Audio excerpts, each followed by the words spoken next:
Hello again, this is part 2 of the primitive data type and variables and Java math video. And we're going to start out and we're going to change this to, we're just going to delete this line. We're going to have a look at a couple different data types first. So let's say Boolean, our true and false values. Boolean, so that's our type. Identifier, let's see, is Saturday. Notice this is camel case, but this time the first letter is lowercase, and then starting with the second word, I include capitals. And I can declare this right here, and it'll give me a warning because I've never used it, but it won't be an error. And I can assign the value for today is in fact Saturday. So is Saturday could be anything. It doesn't have to be something that makes sense. I could name it potato, and then I could assign potato the value true. But in either case, we're going to have a look. Oh, there we go.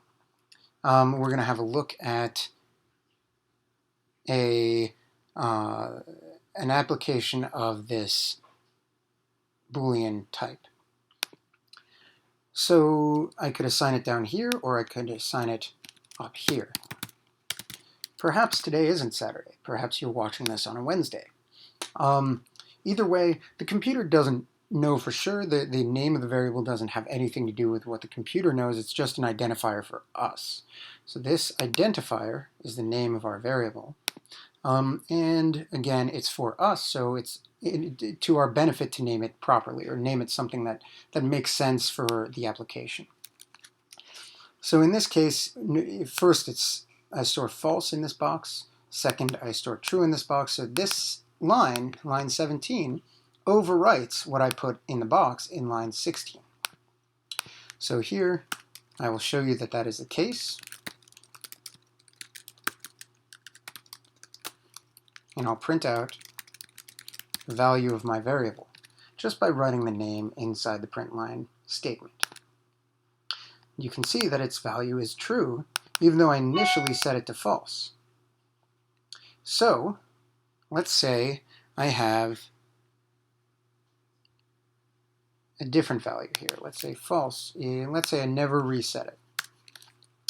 I'll run this, and it prints out the value inside, which is, again, initially set to false. So I set an initial value, and there's a word for setting an initial value. It's called initialization. So I have declared this, and I have initialized it. And again, initialized means I set an initial value, a starting value. Okay. Now, let's look at finally, well, let's start doing some math, actually. Let's say I have an int num, and let's make a couple more variables here. Num2 and product. Let's call it result. Notice this time I'm making two declarations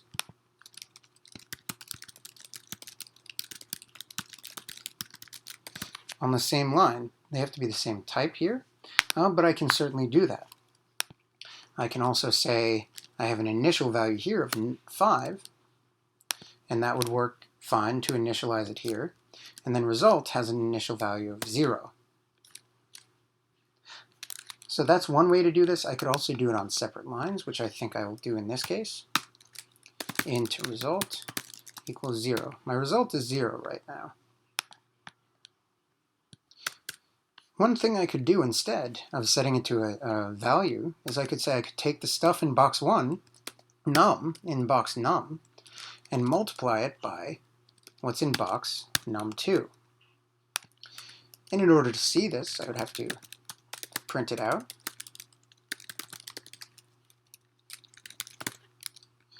And let's see what I get. 50 times 5, presumably 250. And that's indeed what prints out. Now I could also, instead of do this, I could multiply it all by 4. And I would get 1,000. Instead of multiplying, I could add 4 and get 254. I could, so you can see I have combinations of numbers, integers here, the 4, and variables num1 and num2, and I'm applying math, the multiplication, and the addition signs here. Now I could also do a division, and I'd get 14. Now we divide 50 by 5, that's 10, plus 14.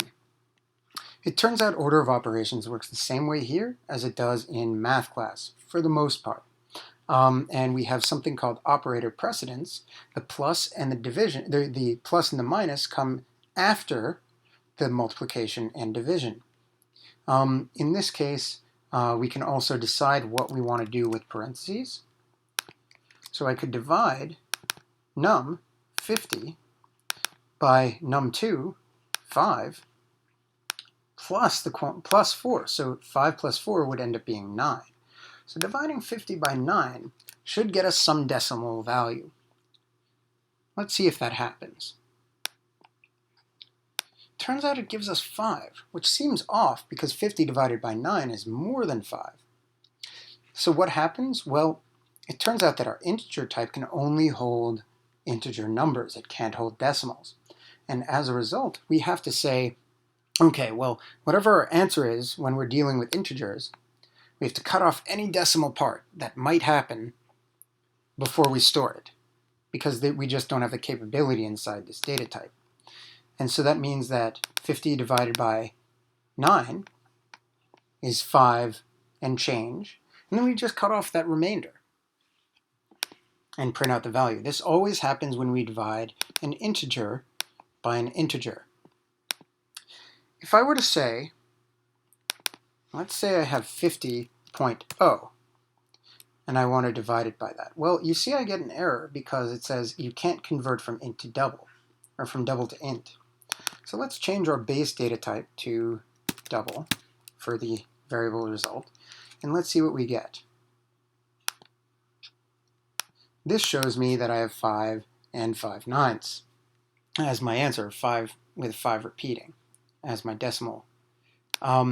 And I could do the same thing here and just have num2, and it should give me 10, but it gives me 10.0.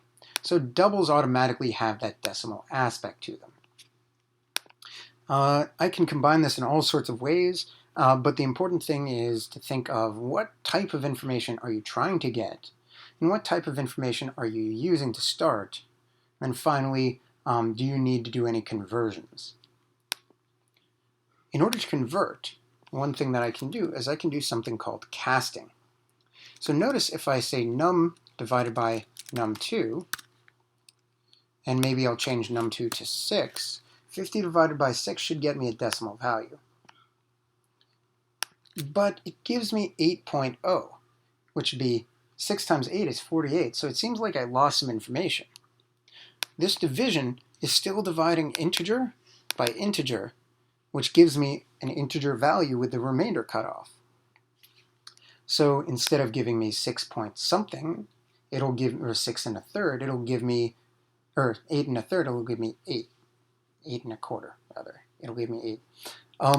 And so in this case, I might want to say to the computer, hey, treat the first part like a double so that I pay attention to the decimal aspect. And that would give me 8 1/3. There we go. So this is a way to sort of check out what's going on here with my decimals, even if I'm just using integers. And this is called casting. I'm converting between an integer type and a double type. And this will always apply to the first thing that it touches. So if you were to put parentheses around the whole expression, it would again give me 8, because it takes the division first, and then it does the conversion. But division again, is integer division and would give me only the value without a remainder. Finally, we get to a point of talking about remainders. Let's say I want to do, again, num1, or num divided by num2. But I want to see the remainder. The way to look at a remainder of an integer division, or of any division, is to use the percent symbol. So we run this, and we'll see that we get a remainder of 2. Percent, or modulus, the modulus operator, gives the remainder of a division. Notice it doesn't give the division itself. For instance, it would, 8 with 2 remainder. It just gives me the remainder part. And this becomes useful when determining things like even or odd. I could also do math inside the print statement.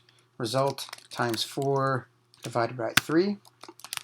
And take a second, and then maybe a plus 2 at the end. So take a second to think about what the result should be here, and let's check it out. So it turns out I get I get 2, because I take the modulus value, so this stores 2, times 4, which should be 8, divided by 3 should be 2, because we're doing integer division, and then plus 2 should be 4. And that's in fact what I get. Notice that integer division is very specific, and it does some funky things. Now, if I were to try this out, it might change my result. It might actually give me a decimal value.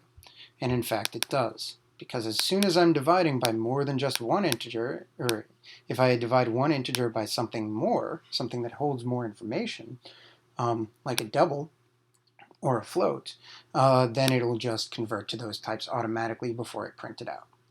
But when I'm storing in variables, that doesn't happen. This is an overview of primitive types, casting, math, and just how to use variables in general. And for more information, check out the next video.